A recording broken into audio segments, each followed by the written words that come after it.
रणबीर कुछ कहना चाहता था पर वो कुछ कह ही नहीं सका, क्योंकि वो समझ नहीं पा रहा था कि वो दीपिका के इन सब बातों का जवाब कैसे देगा।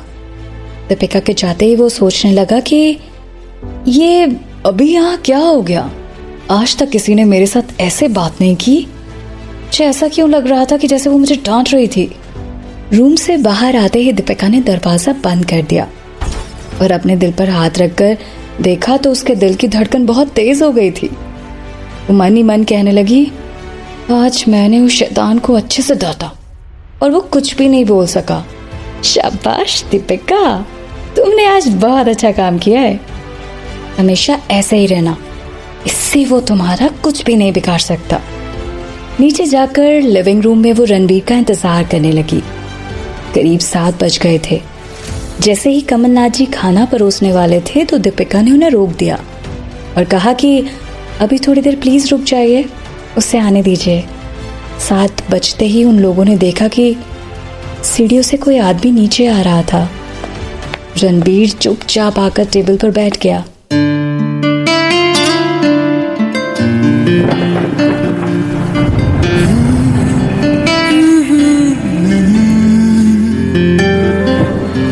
तभी उसका फोन बजने लगा। जब उसने फोन उठाया तो दूसरी तरफ से रोहन बोल रहा था। उसने कहा, भैया क्या आप मेरी बात दीपिका जी से करा सकते हैं? मुझे उनसे कुछ जरूरी काम है। रणबीर ने फोन दीपिका को देते हुए कहा कि रोहन तुमसे बात करना चाहता है। दीपिका ने फोन लिया और कहा, हाँ रोहन बताओ क्या बात है। उसने कहा कि मैं कार से ऊपर की तरफ आ रहा हूं और ये गेट नहीं खुल रहा है, आप वहां से प्लीज गेट खोल दीजिए। तभी दीपिका ने अपने फोन से मेन गेट खोल दिया और रोहन से कहा कि अब तुम आराम से अंदर आ सकते हो। फिर दीपिका ने फोन काट दिया। रोहन जैसे ही घर के अंदर आया तो उसने देखा कि रणबीर दीपिका के साथ बैठकर खाना खा रहा था। ये देखकर वो चौंक गया और खुद से कहने लगा कि ओह माय गॉड, ये कैसे हो गया? कहीं मैं किसी दूसरे घर में तो नहीं आ गया? पता नहीं मेरे जाने के बाद अचानक से क्या हो गया। मेरे पीठ पीछे कुछ तो हुआ है। अच्छा होता अगर मैं यहीं रहता तो मुझे भी कुछ ड्रामा देखने को मिल ही जाता। अगर मैं इन लोगों से पूछूंगा तो क्या ये मुझे बताएंगे? यही सब खिचड़ी उसके दिमाग में चल रही थी और रोहन यही सब सोच सोच के परेशान हो रहा था।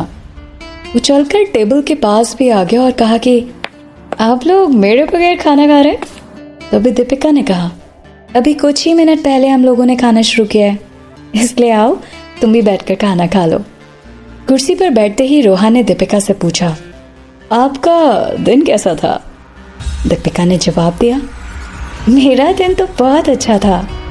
फिर वो अपने भाई की तरफ मुड़ा और कहा, ओ भाई आपका दिन कैसा था?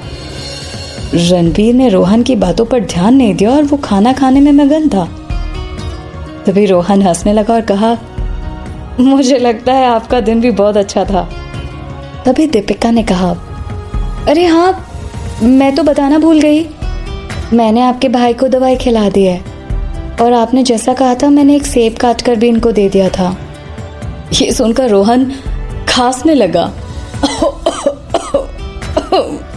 और कहता है, मैंने तो भैया को सेब देने के लिए कुछ नहीं कहा था। फिर वो रणबीर की तरफ मुड़ा और कहा, भैया मैंने ऐसा कुछ नहीं कहा था। तभी रणबीर ने कहा, ठीक है तुम चुपचाप खाना खाओ। इधर दीपिका मन ही मन मुस्कुरा रही थी।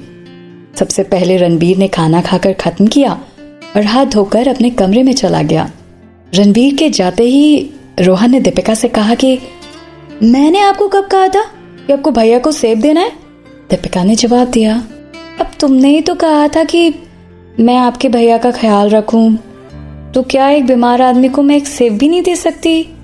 बिल्कुल बिल्कुल। बाय द वे आपने और भी कुछ किया क्या?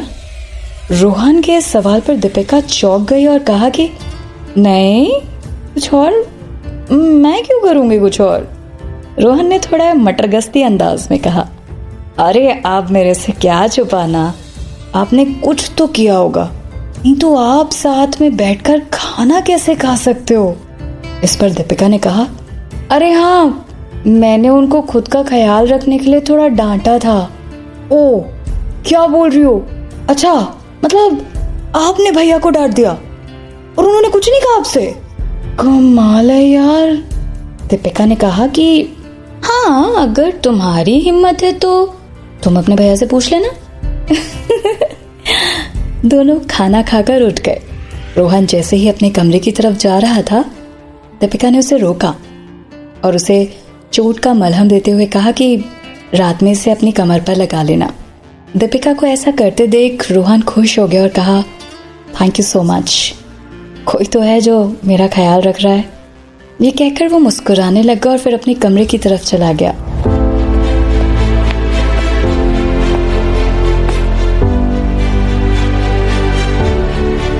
कमरे में आते ही रणबीर ने उससे कहा, मैंने तुम्हें कुछ करने के लिए कहा था, तुमने किया या फिर नहीं?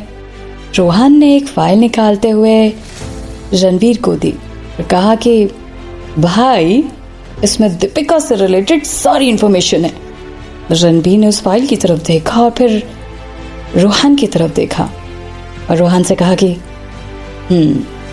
इसे पढ़कर सुनाओ मुझे। तड़पता है क्यों, धड़कता है क्यों, ये जाने न मैं न तू, कैसा ये दिल का कनेक्शन है तुझसे हुआ